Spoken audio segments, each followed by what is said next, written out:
welcome everyone. This is Selena here, and today is the big day for our presentation, the Autoimmune Matrix. And I want to congratulate you all for being here and taking that next step of bettering health. And before we get started, I have to go through our disclosure here. This presentation is designed for educational purposes only and is not engaged in rendering medical advice, legal advice, or professional services. If you feel that you have a medical problem, you should seek the advice of your physician or healthcare practitioner. So autoimmunity, it's on the rise, right? So we used to think, hear a lot about cancer, but now autoimmunity is starting to take the front place on the stage here. 50 million Americans have an autoimmune disease. There's $591 million spent by the NIH on autoimmunity disease research compared to the $6.1 billion spent on cancer. But the cost of autoimmunity is more than double that of cancer. And it's the #1 most popular health topic requested by callers to the National Women's Health Information Center. And likely the reason for that is that women are affected far more times than men. The leading causes of death, we have to go back and look at what has happened. About 100 years ago, in the early 1900s, the leading causes of death were things that were communicable diseases, things like tuberculosis, pneumonia, diarrhea. There was heart diseases in there, and other injuries, bronchitis, diphtheria. Those were what people suffered from. And it was kind of, as you see, sort of spread across the board. There wasn't really a huge, one thing like taking center stage. You fast forward 90 years into the 90s, now heart disease is prevalent. It's like, a third of the deaths is heart disease. And then we have cancers up there. Then we have other things like stroke, chronic lung disease, unintentional injuries, diabetes. The way that we are now dying has shifted. So we kind of look at, okay, what were some of those shifts? What's the cause of that? Because, why is it that 100 years ago, they didn't deal with all of the diseases that we deal with today, and they were not dealing with the type of deaths that we were dealing with today. So when we look at that, we're going to look at things like, okay, we started changing our food supply. The fuel that we put in our bodies was now changed. We started fortifying foods. We then eventually led to genetically modifying foods and those kinds of things. We became a very industrialized nation, and things were now commercialized. Instead of us raising our own foods, we now start depending on corporations to do that for us. And we can see the shift in health what has happened with that. And it's not just the adults that this has happened with. The new child in the US is chronically ill, and for the first time in history, the children are sicker than their parents. This is a horrible epidemic, and it has to stop. Like, we've got to do something about it. And it's not just these chronic diseases, but we also have autoimmunity is escalating. Things like multiple sclerosis, Crohn's, type 1 diabetes. These kinds of things are escalating, and they're going off the charts. And, I challenge so many people. I challenge almost everyone I come across, like, who do you know that doesn't have one of these chronic illnesses or doesn't have a child with some sort of chronic illness? These kinds of things, we've got to start looking at health differently and transforming how it is that we are approaching health. And the way that we do that is we need to start looking at the way that we approach health. So let me tell you just a little bit about who I am. I'm the founder of The Functional Perspective. I graduated from the Functional Medicine Practitioners Program from Functional Medicine University and graduated from Dr. Sears Wellness Institute. I'm a mother of 6 with 2 surviving children. One of those has an autoimmune disease. And I specialize in helping those who suffer with gastrointestinal and autoimmune issues learn natural healing methods so they can regain their health and vitality. So here's the core principles and values of the functional perspective. All chronic diseases have a root cause. The individual is who determines the outcome. And we don't diagnose or treat diseases here. We help co-create health. And the most important thing at the very foundation of everything that I do is to be empowering individuals so they can take charge of their health. Let's go over today's learning objectives. So today we're going to learn the early signs of autoimmunity. How do I know if I'm dealing with autoimmunity, and how can I head off autoimmunity?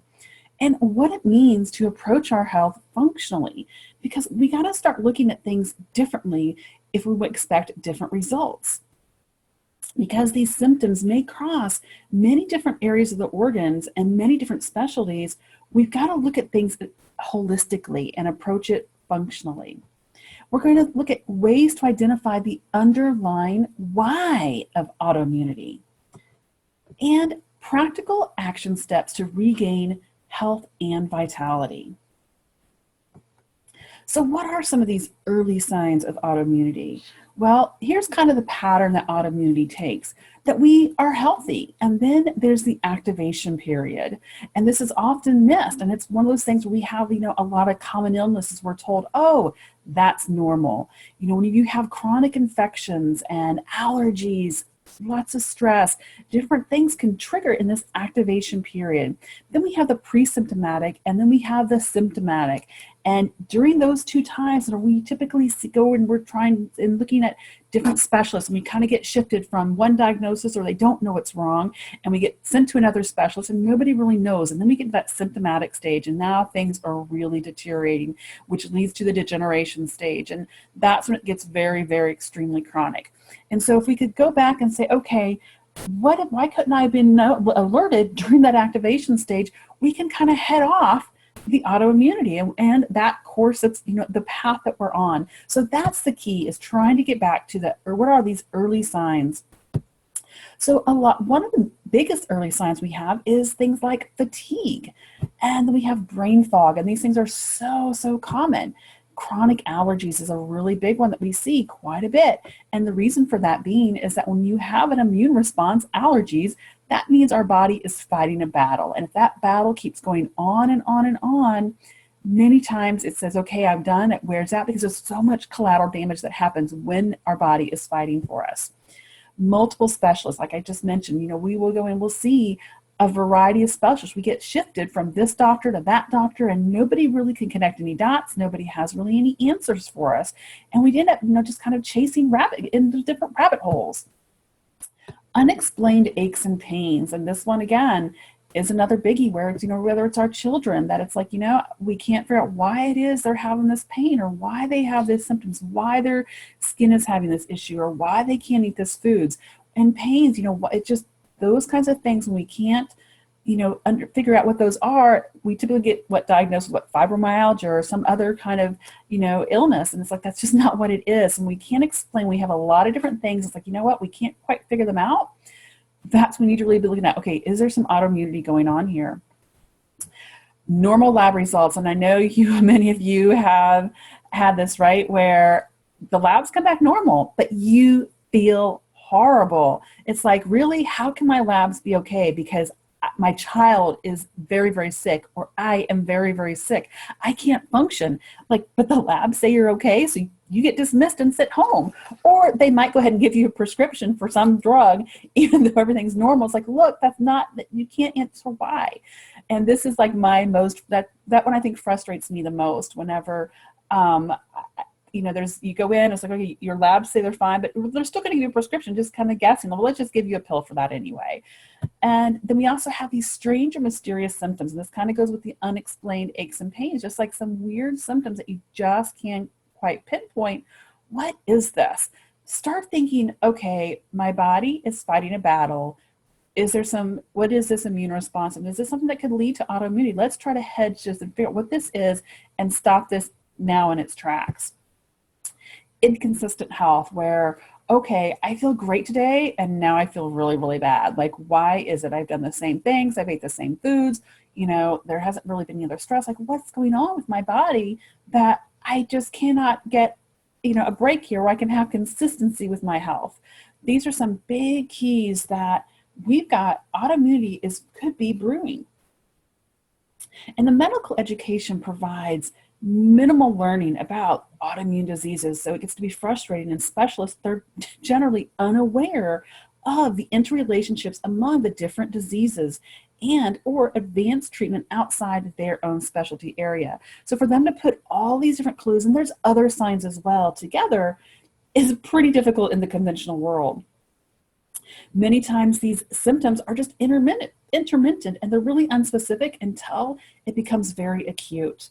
And research is generally disease specific, and the disease is at the end of the equation. Disease happens after the symptoms keep manifesting, and eventually now we get a disease. What we need to do is go back and approach health before the disease manifests. 75% of cases of autoimmune disease occur in women, and it's the fourth largest cause of disability among women in the US. So many of you probably also know one of the main, the biggest autoimmune is when it comes to thyroid. You know, there's so many different types of autoimmunity. We have things that are in the GI tract, you know, like multiple sclerosis, Crohn's, ulcerative colitis, and then we have things such as primary biliary cirrhosis. And then we have autoimmune uritis. And then we have type 1 diabetes, like in the endocrine system, Graves' disease, Hashimoto's, which Hashimoto's we hear a lot about. And it's another one. I mean, all of these are escalating like crazy. Systemic lupus, psoriasis, scleroderma. There's just so many different types. I mean, there's hundreds of types of autoimmunity, and they span all systems in our body. So what is it that we can do? How do we put all of these pieces together? So there's this triangle of health. Whenever we look at health from a functional perspective, we're saying, okay, how can we approach health functionally? What does that mean? We are going to look at 3 core areas of health. And these include the first one we call like the chemical self. And this is kind of all the biochemical things going on, our genetics, those sort of things. We have our physical health, and we have our mental health or mental self. And you know, at the base of our genes, there's like 23,000 of them. Each of these are inherited by our parents, and they present us for our whole life. However, many times our genes, we don't notice them until something activates them. They need to get turned on or off, kind of like a light switch. And so we visualize that as these 3 points of health on this triangle. And as we go on and discuss this more, it's going to make a little more sense here, but just know that from the functional perspective, the whole is what we are going to look at. We're going to look at everything as a whole. We're going to put all of these things in context where they belong.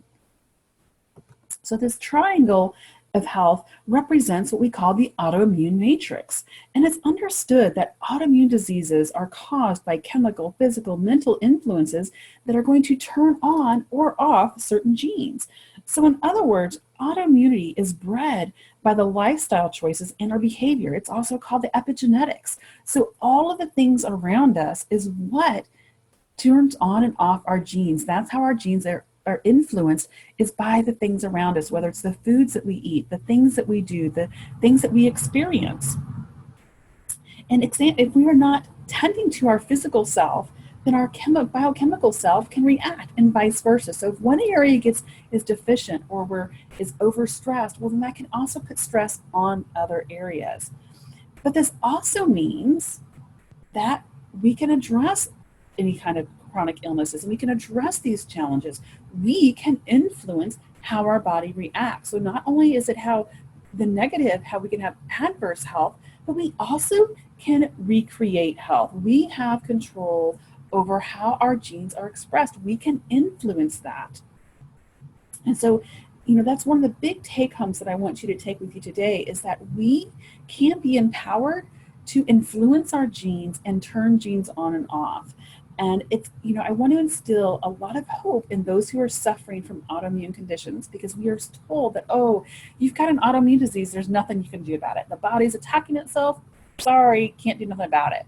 There is hope. That is one of the biggest myths, that we have no control over that, or we cannot influence. We do not, you know, we can influence. They'll tell you that, okay, there are some sort of environmental factors that lead to this, That's the epigenetics, that's all these lifestyle things, but then there's not a way back. So if there's an environment, if it's these things we've experienced led us down this path, well then why can't we experience things to lead us, turn us back around the other way? We can. So I want you to hold on to that hope that yes, there are ways for us to influence our genes in a healthy way to help fight the battle that's going on and turn things around, which is one of the biggest failures in modern medicine. Most conventional providers today, they'll solely focus on chemical components using medications, trying to modify these different chemical processes. Whenever we're trying to stop this process or boost up this one without any regards to how that affects all the other systems, it can be very detrimental. And we see that in our health.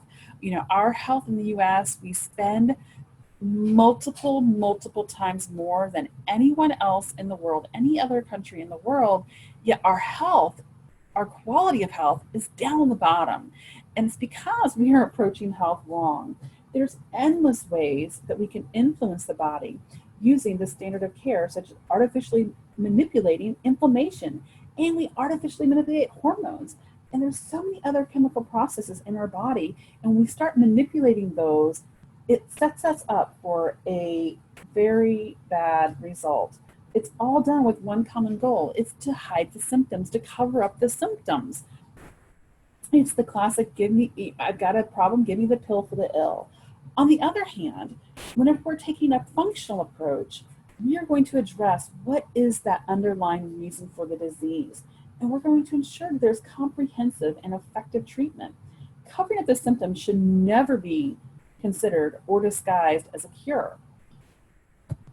Functional medicine and approaching health functionally is centered around the individual versus the disease. Practitioners see health problems as a reaction to imbalances, to challenges. The immune system, the innate healing system is under attack. And they realize that, the body, there's a fight going on. And it's not this isolated issue in the gallbladder or in the sinuses or in the joints. Everything is all interconnected. This approach is really revolutionizing the conventional world, but here's the deal. It's not new. This has been going on for centuries. And finally, the natural method, the natural medicine is starting to be embraced by the conventional world. Not so much, but it's slowly gaining steam. So, it's very empowering to individuals when they realize that, yes, we have ways that we can influence our things and we can better understand the imbalances going on in our body and how these imbalances affect our health, and that there are solutions available to support the normal healing processes and the normal healing mechanisms within our own bodies. And we can do these things naturally. When we apply this to autoimmune complications, so many people are astonished because this is not what they've heard in the conventional world. And so many people have been able to improve their health by leaps and bounds, if not complete recovery. Now, this isn't the case for every autoimmune, but so many, it's just amazing whenever we shift our mindset and we shift how we approach health, then we can shift the actual outcome. So let's look at some of this triangle that I spoke about. So we're going to look at the chemical self.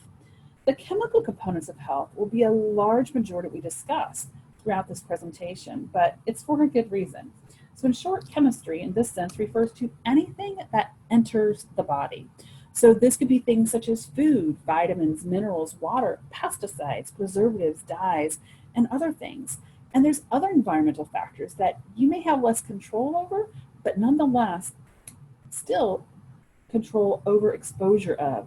These things include things like bacteria, parasites, toxins, allergens, and other microorganisms.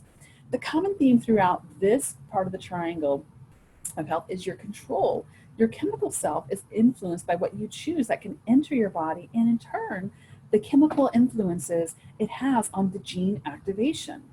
So up next, we're going to be explaining some of the common chemical or nutrient deficiencies that we often see, especially with autoimmunity.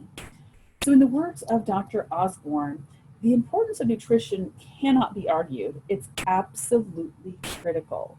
Essential nutrients that are found in foods such as vitamins and minerals, amino acids, carbohydrates, fats, are all necessary for proper functioning of the body. They each have their own job, and everyone's needs are very specific to their own unique health.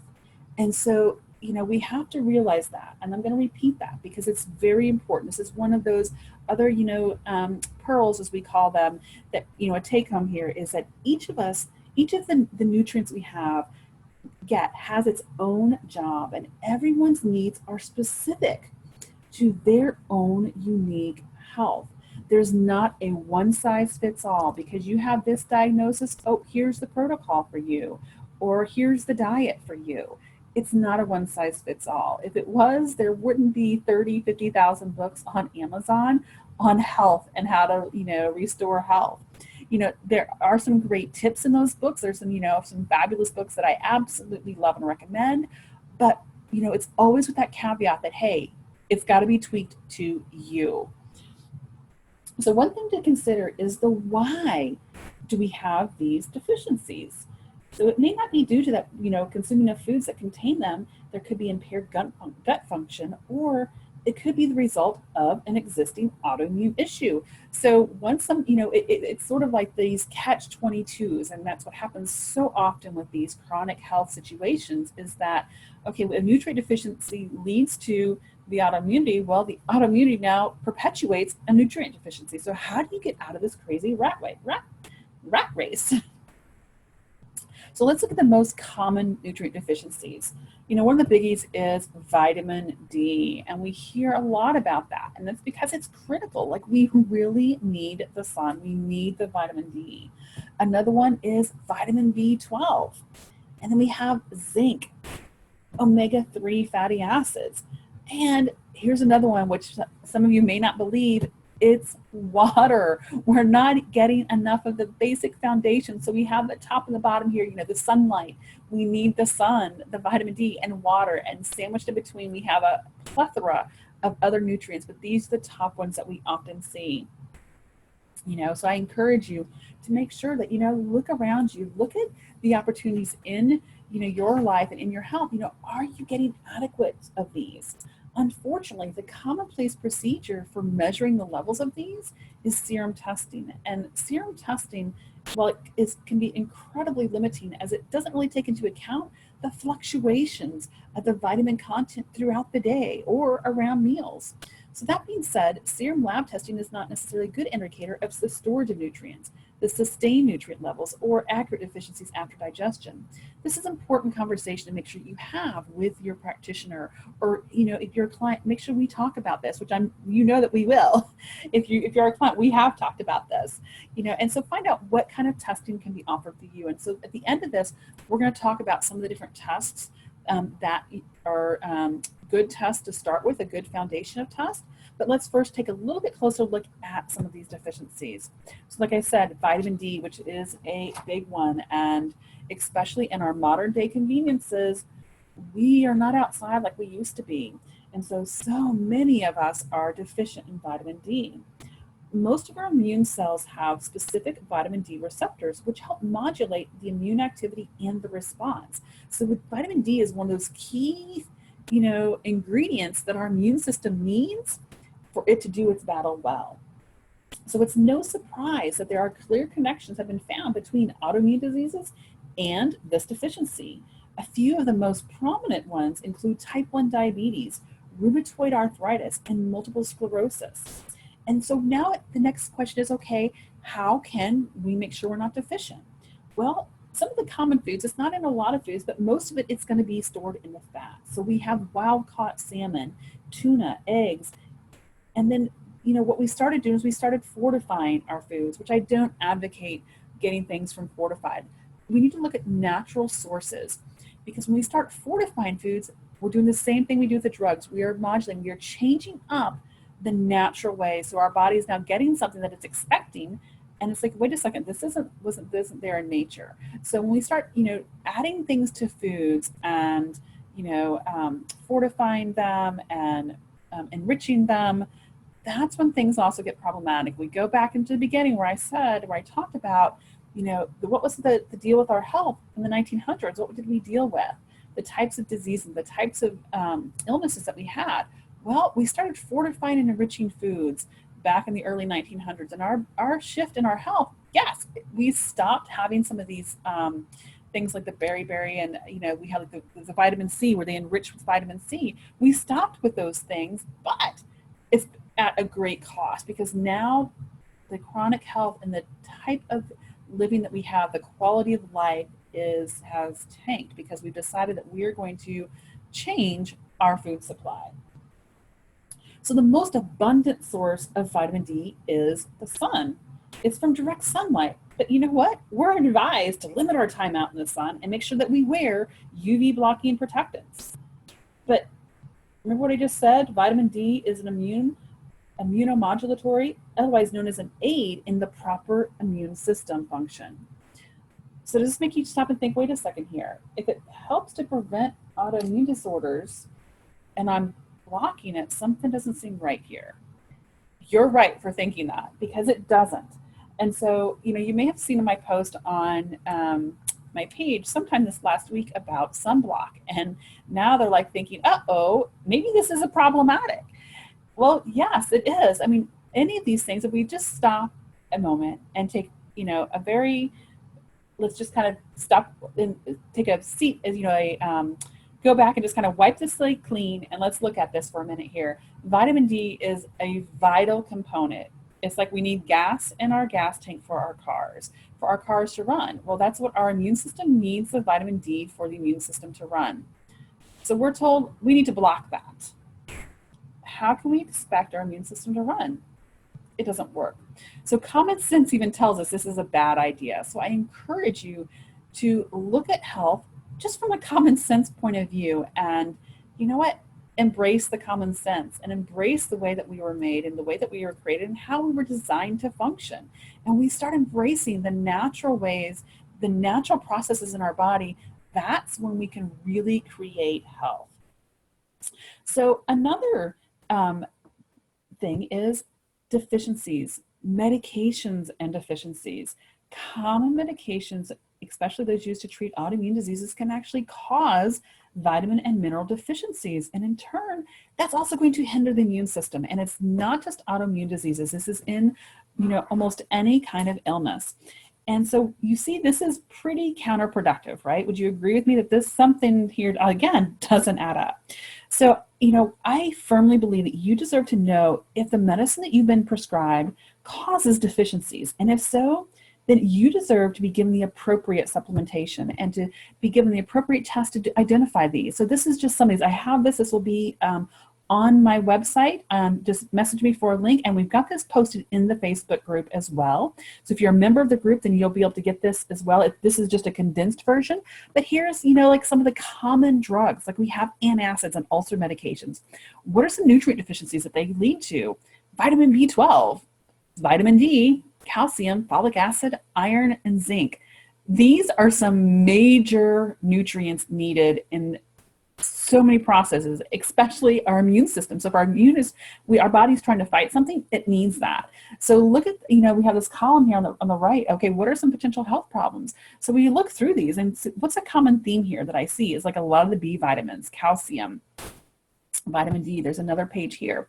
We got vitamin D, calcium, magnesium, vitamin B6, folic acid, zinc. I mean, these things, and we're taking, lead to deficiencies. Well, another way we can look at these charts is, okay, these things that make them deficient, why? Because we have anti-inflammatory responses, or the diuretics. So why are we taking those? These nutrients are needed for that, or somehow they're in those pathways. And so it's not just one pathway that vitamin D, if there's a nutrient deficiency caused from an anti-inflammatory, well, guess what? It's that same vitamin D and all these other pathways that it's not getting. So that's why you see that, I go in for one medication, and then the next thing I know, I'm on 2, then 4, then 10, and it's just ridiculous. This is why, because we start having nutrient deficiencies, things are going to spill over, the adverse health spills over. So, take a look at this, get this, and if you're on any of these medications, take it to your provider and say, hey, I want to see, am I deficient in these things? What can we do about it? What can we do? Is there something else that we can do to approach these problems so that I'm not creating more? That first, do no harm. Hey, we are harming ourselves to try to stop inflammation. At the same time, look at the things that we are creating. So make sure that you get that on the site, or message me if you need that. And I have that in our Facebook group. So just know that just because you're taking these doesn't mean that you definitely have this, that you just have a very, very strong likelihood. So make sure that if you are taking these things, to talk with your ordering provider about these things. And don't just go off and say, oh, I'm taking this medication, I need to go take a bunch of vitamin D and calcium. You know, please don't self-supplement. It can really cause a lot of other issues. Like, I'm not a fan of, oh, I've got a symptom, let me just take an herb. You know, popping a pill, whether it's pharmaceuticals or an herb, can lead to potential health problems and exacerbating conditions. So I strongly encourage you to get with somebody who can help guide you and put all these pieces together. It's always important to make sure that we have all the information before we start supplementing and taking any kind of medication or supplements. We want to know, how is this going to affect everything? What's the big picture? So let's look, leads to toxic overload. And it's not just, you know, we think, okay, chemicals and things. There's so many things that our body can be hit with that leads to a toxic overload. So we're exposed to toxin on a regular basis, and our body was designed to deal with those things. You know, the problem that we have is that it wasn't meant to be flooded with them, you know. So we have now, you know, just everywhere we turn, we have pesticides, we have GMOs, we have air pollutants, we have heavy metals, chemical contaminants. You know, all of these things are being hit at us from every single direction, almost nonstop. And what these do is that they lead to a variety of health complications. Things like fatigue, muscle aches, joint pain, sinus congestion, postnasal drip, headaches, bloating, and autoimmunity. So what we need to do is try to reduce the load that we're getting. You know, we can't say, okay, we can't just, okay, live in a bubble and not have any toxins around us. I mean, that's part of life. And, you know, there's going to be some small exposures, but we need to minimize the exposure as much as possible. You know, ways that we can do that is organic, non-GMO foods, you know, to make sure though that they're not using other chemicals on. There's a lot of chemicals that are considered organic, but they're still chemicals. We've got to be very careful on that. And I strongly encourage you, if you can, do whatever you can to grow your own foods. So that way you know what it is that's being put on the foods. You know, air purification systems, that's something that inside of our homes often are more toxic than the outside, because outside nature has ways to deal with some of those chemicals, a lot of that. So make sure that we have good, clean air inside our homes. The same with water. Our water has become so contaminated that it's just awful. And so we want to make sure that we are getting good, clean water. And we want to make sure that we're using things around our house that are not toxic. So we're not, you know, exposing ourselves, you know, with toxic cleaners or toxic, you know, beauty products or hair products and those sort of things. Even down to our clothes, making sure that the types of clothes that we're getting, you know, aren't filled with different, you know, the fumes and different kinds of things that can off gas. So everything that we have in our home, try to look at, okay, what can I do to make sure that I'm lowering the overall toxic loads, that my body is not being overloaded. And especially in the bedrooms at night, because in our bedrooms at night is when our body is supposed to be going through that healing process. I mean, it's supposed to shift over most certainly into that parasympathetic state at night. So we want to make sure that our sheets, you know, and our air in our bedroom is the best that it can be, so that our body has the highest quality of ingredients for it to operate overnight. So one of the things that I really has helped us a lot, and I really, really love, is my salt lamp. And we all have a salt lamp in our rooms, and we have them put on timers. And so we don't necessarily usually have them on overnight, because we don't want to keep a nice dark room. We have them on all day. We have them on timers. They come on whenever the sun rises, and they're going to be on most all day long until we go to bed. And so those also help to purify the air. So find different ways of, you know, opportunities in your house of, okay, what can I do to lower the toxic load in my house? And so what's the next thing we can do is testing and finding out, okay, how can I find if I do have some nutrient deficiencies, or do I have toxic buildup? You know, what are some of my imbalances going on in my body? So these are some tasks that, you know, you're going to need to work with somebody who's in functional health, a naturopathic, holistic type provider. Generally in the conventional world, they don't either know these tests, do these tests, or they don't know how to put them into context. They, you know, will get some of these back. Some of these are very common tests, but they start just to treat the test. And we don't do that when we're approaching health functionally. We're not going to just, oh, you've got a low vitamin D, so we're going to load you up on vitamin D. We're first going to ask, is there a reason why here? Are there some genetic SNPs here? Are you getting outside? Are you getting enough in your diet? You know, we're going to first address the reasons why. You know, you may need vitamin D supplementation, absolutely, but we're not going to just every single test that comes back, oh, you've got a problem here, just start loading up, and the next thing you know, you're on like 50 vitamins. Like, we're still swapping out pills. So, you know, that is a big take home as well, is don't just treat the lab. We don't do that whenever we're approaching health functionally. So what are some of the tests that we can do? There's a lymphocyte proliferation. This test for nutrient storage versus what is just simply found in the blood and serum. So this is going to help give you an idea of what's going on in the immune system. And it's a more concrete measure in the sense that it doesn't necessarily change as frequently as some of these other test results do. The iodine loading test. This measures your iodine status and possible deficiency. And this is especially important in things like thyroid health. The 25-OHD. So this is your vitamin D. It's a very effective way of measuring the vitamin D levels. An iron panel with ferritin. And this is an important part here, is the ferritin. So be sure to request this, as most doctors do not make this in their initial screening of iron testing. A CBC, you probably have had a CBC. It's also known as the complete blood count. This one is very, very common. It's the most comprehensive blood test for assessing anemia and the function of many systems within the body. But here's the deal with this one, and pretty much all of these. There's going to be a range, like you usually have your lab range. Well, that's what they consider normal. The problem is it may not be healthy. That's not a functional healthy. So make sure whenever you get these tests, you've got someone who can help you know that, okay, hey, yes, this says I'm in the normal range, but is that the healthy range? Because that's the importance here. The A1 homocysteine, this is another one that we can check. It's an indirect marker for nutritional status of B12, B2, B6, and folate. So it's just kind of an indirect. It's not one that, you know, we don't necessarily completely rely on it, but it's going to give you a little bit of a heads up here of what's going on a little bit in your methylation cycle. The A1C, the hemoglobin A1C, and if you're diabetic, you get this all the time, but I encourage everyone to get this one. This is something to detect, you know, pretty much what was your average blood sugar over about the last 3 months.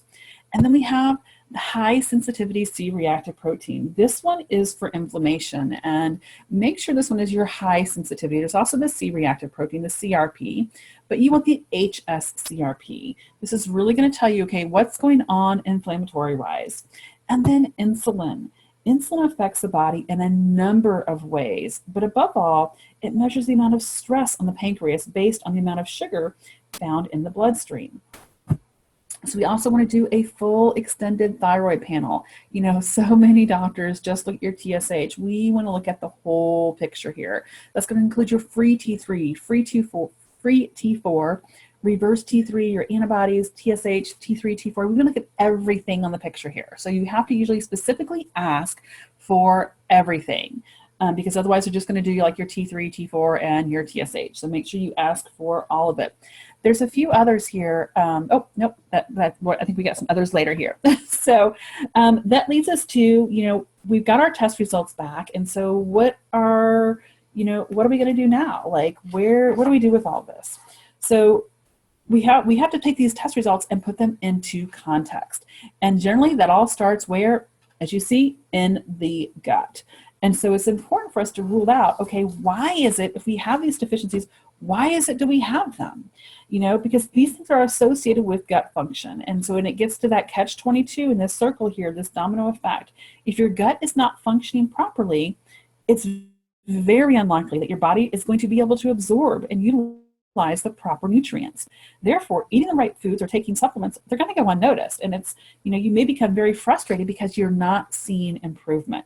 So that's another sign, is that, okay, my just changing the way I eat, and I'm taking, you know, these are the supplements that, you know, are for me, but I'm not seeing improvement.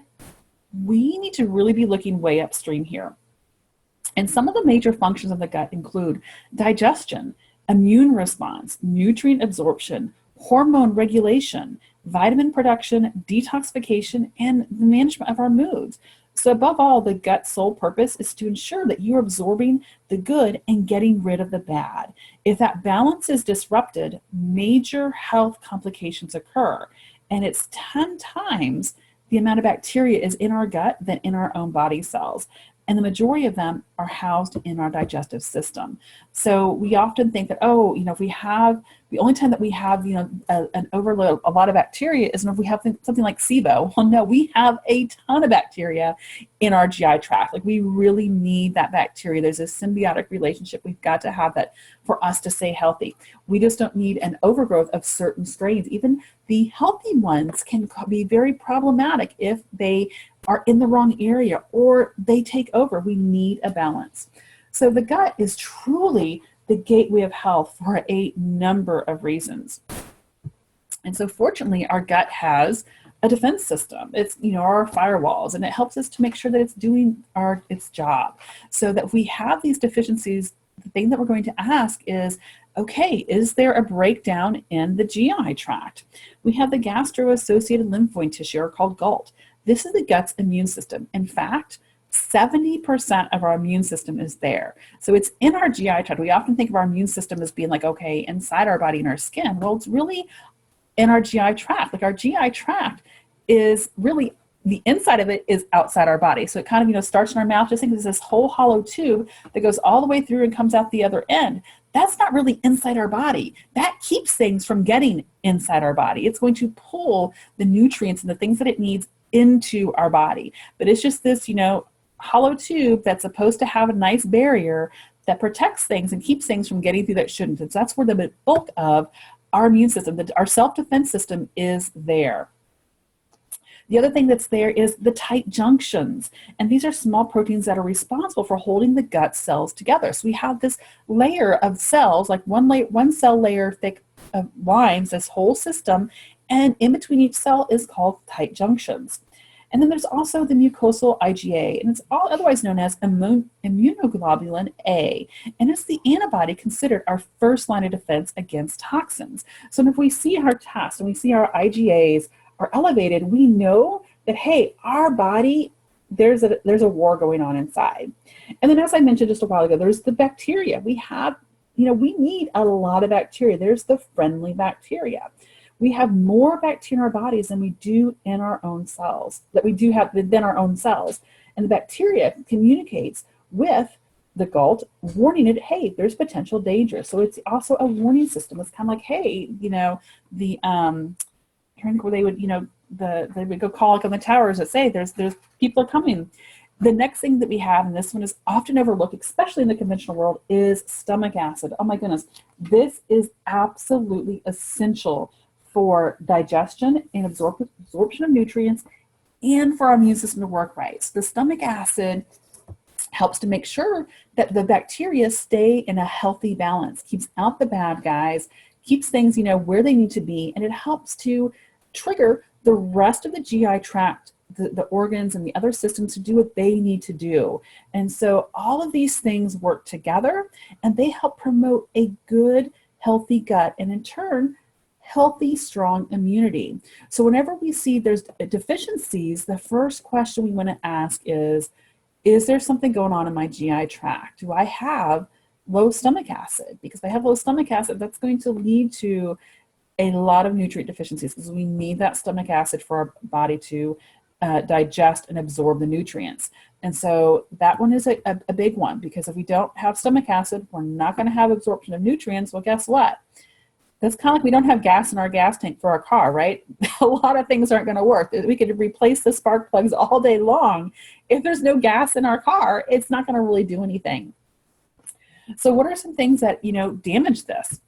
Well, these components have been proved to significantly damage the gut, the things I'm getting ready to talk about.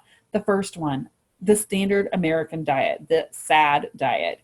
You know, our diet today is nothing like what it was back in the early 1900s or 1800s, or even before that.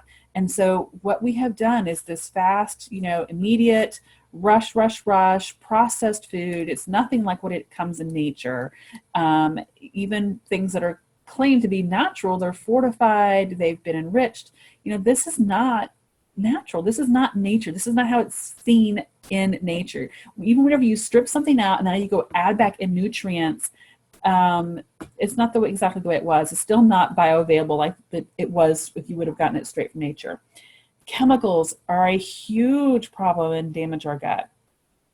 Things such as pesticides, preservatives, heavy metals, food dyes, GMOs, glyphosate, and microbial transglutamase. You know, one of the things with GMOs is we have this stuff that's genetically in the grains that's supposed to, you know, kill off the bacteria, kill off the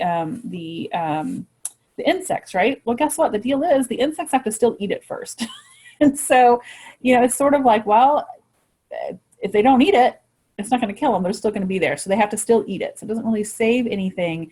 The pesticide, it's sort of like, okay, it's in whether you sprayed on it or it's already in there, they still have to try to eat it for it to kill them. Secondly, what about all the grains that they don't eat? The pesticide is still there.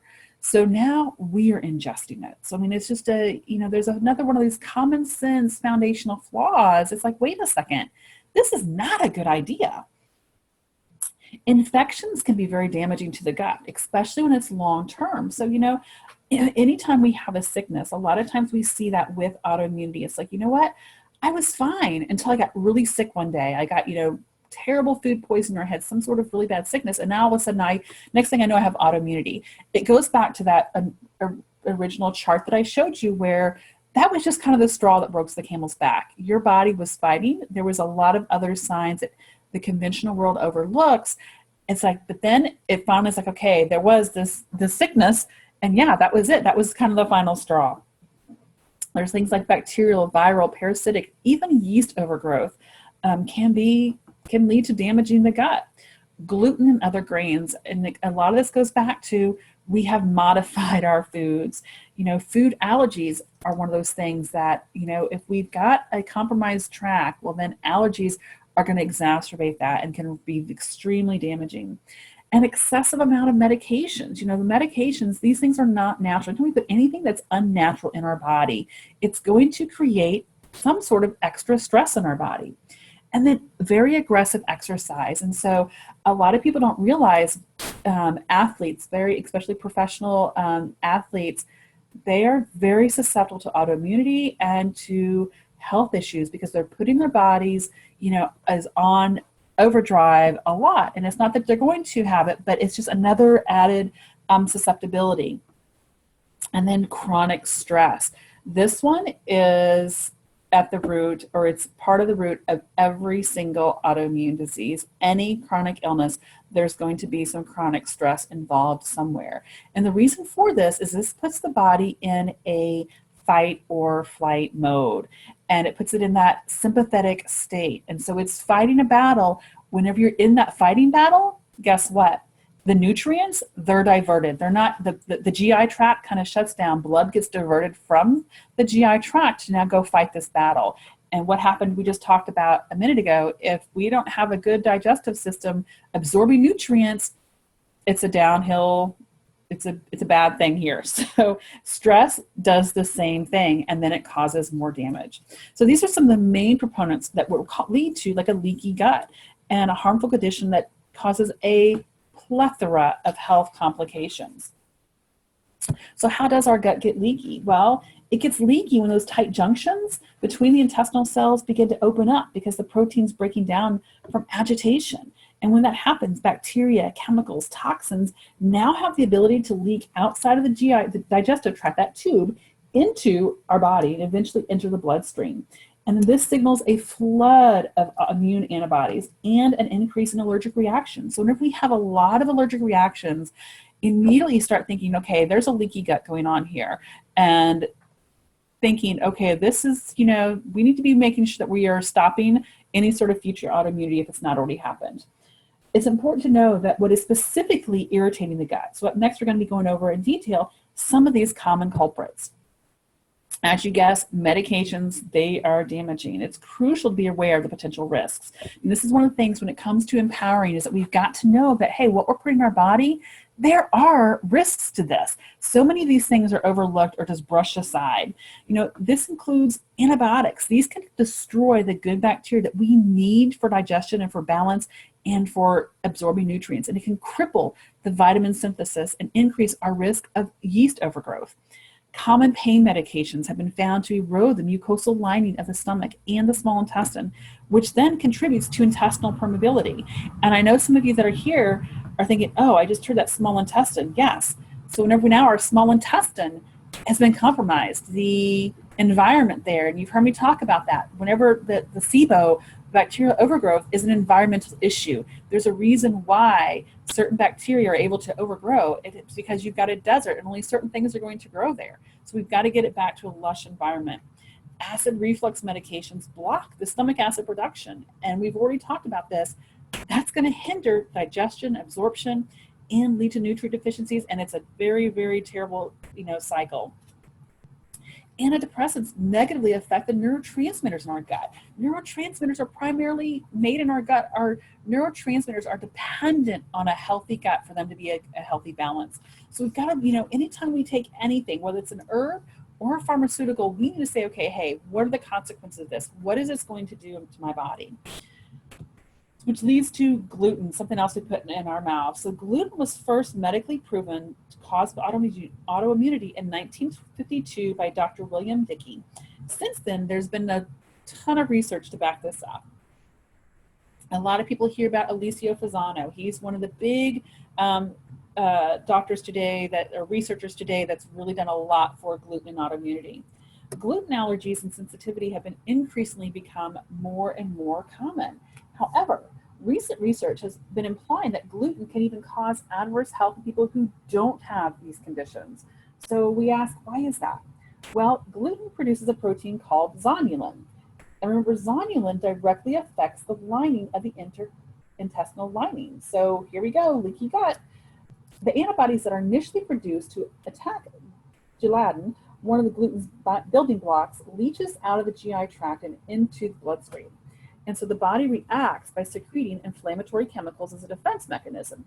However, the body then becomes unable to differentiate between the gluten or the invader in the body's healthy tissue. And so this is what we call the start of autoimmunity. So some of the most, common things that we hear is, okay, we need to go on a gluten-free diet. And so it's not always just gluten. Grains as well can be very problematic. There's other allergies that we also have, and some of the most common are food allergies, medication allergies, surgical allergies, chemical allergies, mold allergies, and allergies in addition to anything else, other things that I've mentioned. Any allergies that's untreated can lead to even more health complications, including autoimmunity. So fortunately, there's many ways that we can test for allergies. There's a wide variety. There's skin tests and blood tests, lung function tests, patch testing, food challenges. Like one of the simple ones is to do an elimination diet and see, hey, I take these foods away, and then when how do I feel? And then also when I start to reintroduce them, how do I feel? And so when it comes to gluten, though, many of those who promote the elimination, they say, okay, just take them away for 3 weeks, 4 weeks. With gluten, I usually encourage others longer because I've seen countless people who, I eliminated it for 3 or 4 weeks. I took it again. I was fine. Nothing changed. You eliminate it for 6 months, then start taking it again. That's when you will see almost, I'm trying to think of anyone who I've seen that didn't notice a big difference then after 6 months. And it's like, oh yeah, my skin issues did go away. A lot of my symptoms did start they did stay away after 6 months. And then I reintroduced the gluten. It's like, oh my goodness, yeah, it is very problematic because we eliminate it. Well, that just stops the signal. That just stops increasing of inflammation. If it's been a long time, your body still has to decrease the inflammation because that inflammation, that SIG-A that we talked about, that's part of your body's immune. It's your defense. So we just have stopped adding to the defense. That doesn't mean that there's still not, it takes a while for all that inflammation to clear out, For all the other things, like we hear, like, oh, these other antibodies, there's their half-life. If there's been significant amount of inflammation, it's going to take longer than a few weeks for that to resolve. So I strongly encourage when it comes to gluten to take that to a 6-month mark, then try and reintroducing.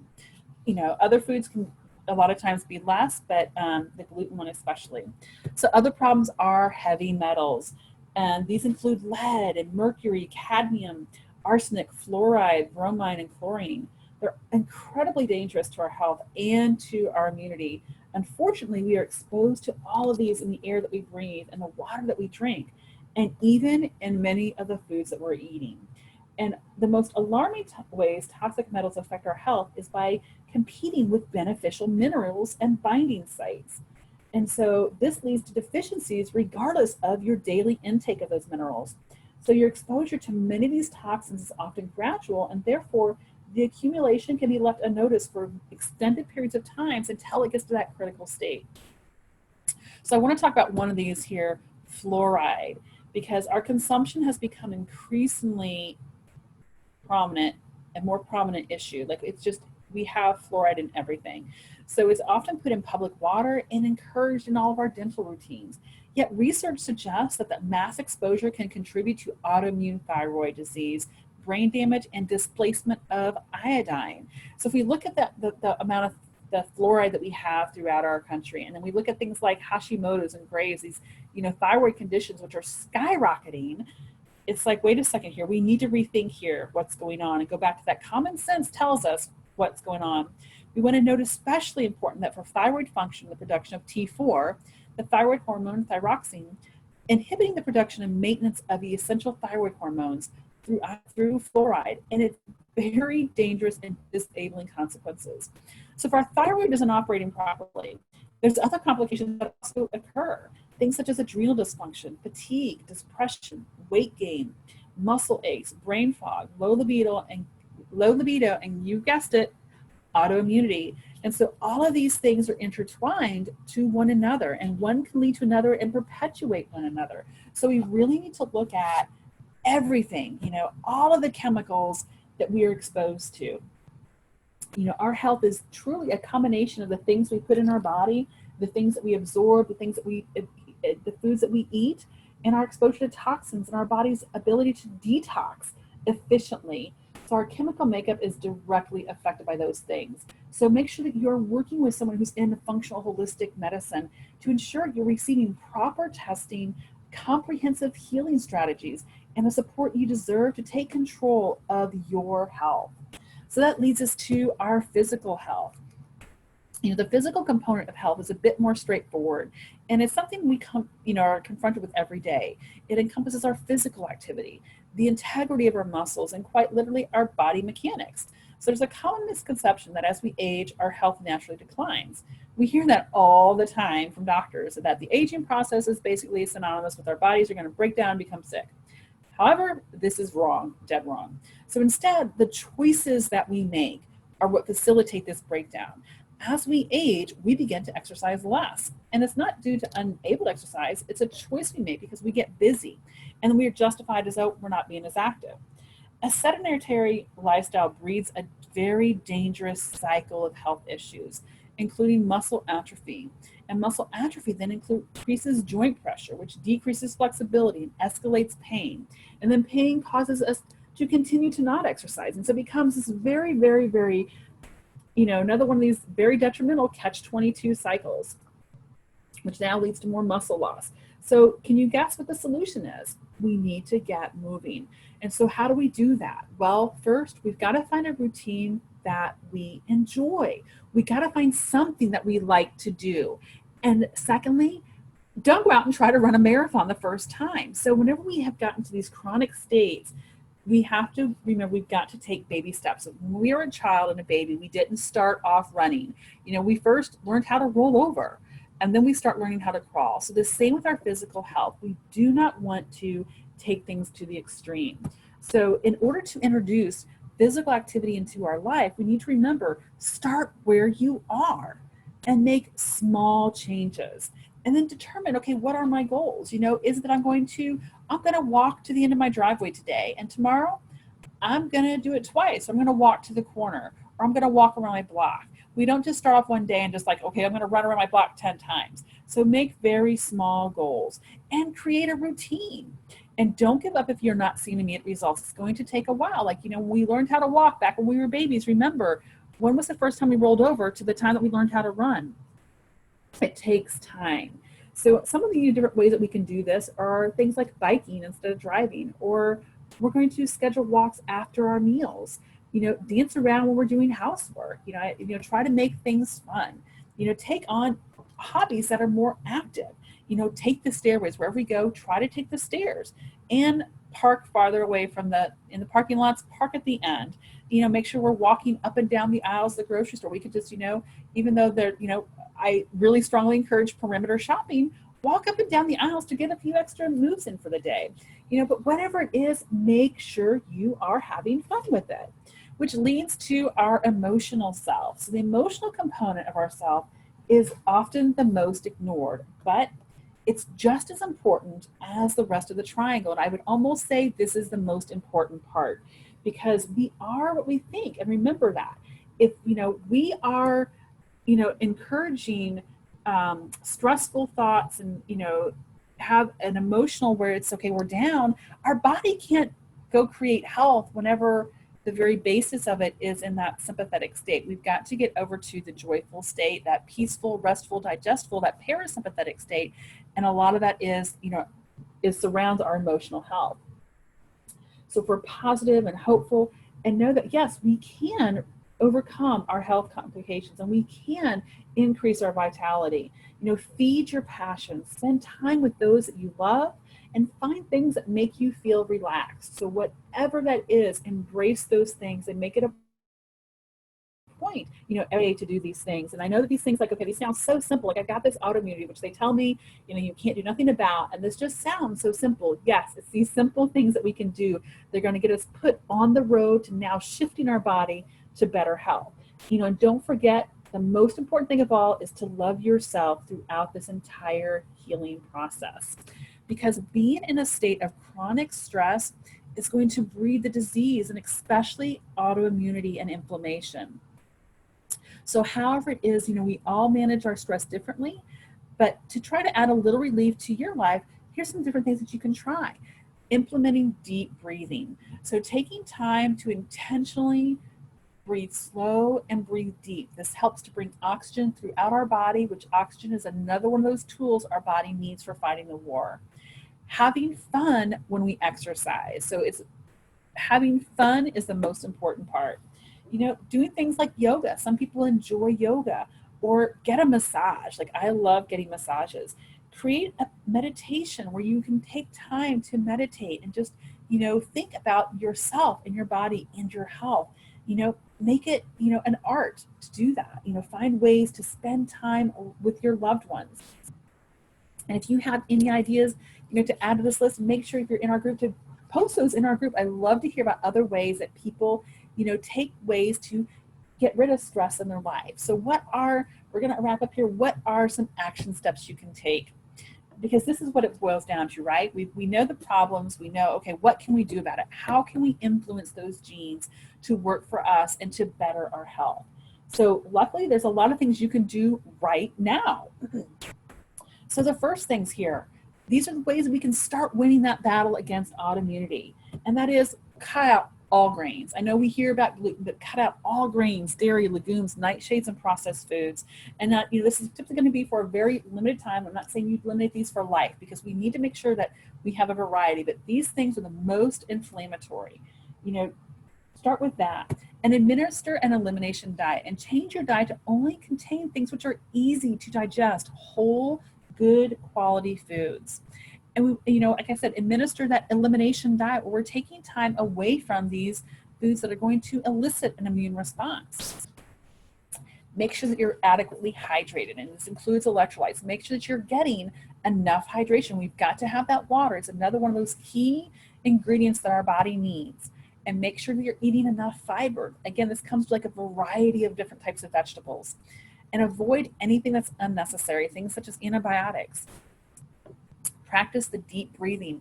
The deep breathing is going to help bring oxygen to the body, to all areas of the body. We need that oxygen. We need good circulation so that we can get the nutrients where they need to go. Adopt good hygiene practices. This is another one where we're, we want to keep things, toxins, avoid overburdening our system. Good hygiene practices help to keep from overburdening that toxic load. Exercise regularly. And again, I'm not saying to go out and run a marathon, but get moving regularly and connect with others. Like, we are a social people. Like, we need to make sure that we are getting others, and that synergy that we get in our health by connecting with others is something that's just priceless. And be sure to get enough sleep. And I know you're looking at me, you're thinking right now, okay, I have autoimmunity, remember? Like, I can't sleep, that's my problem. And so make sure you're working with a practitioner, get with me and say, hey, look, I'm needing some help here, because we've got to make sure that we're getting sleep. And rest when you need it. So, if you're needing rest in the middle of the day, rest, listen to your body, do things to support your body, listen to the signals that it's giving you.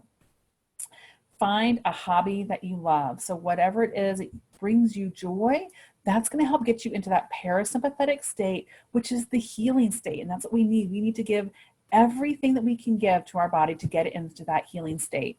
And lastly, do whatever makes you feel happy and healthy, because that's going to promote that parasympathetic state. So I know, some of these are like, okay, these are way too simple, but this is the core. This is the foundation for what you need to start winning that fight on autoimmunity. There's going to be more than likely a lot more of the things, but this is at the very core to get that fight going. So what do you do? How do you take the health to the next level? Like, okay, I'm doing these things, but I'm still having problems. So here's what you do. Go through a very, very thorough history. And this usually takes working with someone else, getting a mentor. I strongly encourage everyone needs a health mentor. We all need someone else to help us on this path. Just like as a child, they didn't learn how to walk by not having someone encouraging them and helping show them what to do, and helping to, saying, here, providing a safe environment for them to take those steps. So doing a thorough history with a functional practitioner, is invaluable to help you examine the entire picture, looking at all the pieces and putting them all into context. Determining, hey, what tasks do we need to do here? Here's what's going on. This is the picture. This is my history. This is what we've tried. This is what works. This is what doesn't work. This is how my body reacts to these foods or these supplements. All of those things in context. And then you can decide, okay, hey, these are the tasks to give us a little bit more clues. Or maybe you don't need any more tests. Maybe the clues are already in all of your big picture. So that, you don't want to just go out testing just for the sake of testing. Identify opportunities of supporting that innate healing system. Remember, autoimmunity is our body fighting a battle, and there's just been a lot of collateral damage. So we need to support what was the original battle, okay? We need to support that innate healing system, because the immune system is doing it. It's trying to do it for our own good. Unfortunately, it's just been so long that now there's just been too much damage, extra damage, and it just becomes now self-perpetuating. So we need to identify what it is that we can support our innate healing system, and then develop an empowering strategy to regain your health and vitality. And again, these things are usually almost always working with a functional, holistic, integrative, naturopathic provider. So give me a call. This is exactly what I do, is I take people through all of these steps. This is kind of what, if you were working with me, this is what we would do. So, I have had so much fun today, and I want to congratulate all of you for being here. And, I've got a 45-minute discovery consultation that I offer to anyone that, you're like, hey, look, I'm needing some pointers here. I've been doing a lot of things, but I'm just not quite getting where I want to get to. I've got, these health issues that I just can't quite pinpoint. Give me a call, schedule us, go to programs.thefunctionalperspective.com. I also have a Facebook group for moms and women taking charge of digestive health or taking charge of health. Make sure you can, join that. There's a lot of things that we share in there. I will have that list of the digestive stuff there. And if you have any other questions, make sure you reach out to me, ask me, what it is, because that's what I'm here for. That's what the group is for, is to help you guys on that journey. So if you have any questions, make sure to message. And this has been great. And I look forward to seeing you all next time. I do have another one coming up called Why Functional Medicine. So if you are more interested more about that, or you've got friends or family, share that with them. Say, hey, look, we're wanting a different approach to health. We're wanting to take back our health. And, disregard that, okay, I can't do nothing about my health. Yes, you can do something about your health. So if you have that mindset, or you know someone who does, make sure that you share the link here, programs.thefunctionalperspective.com, and I will see you all later. Have a wonderful, wonderful weekend. Take care.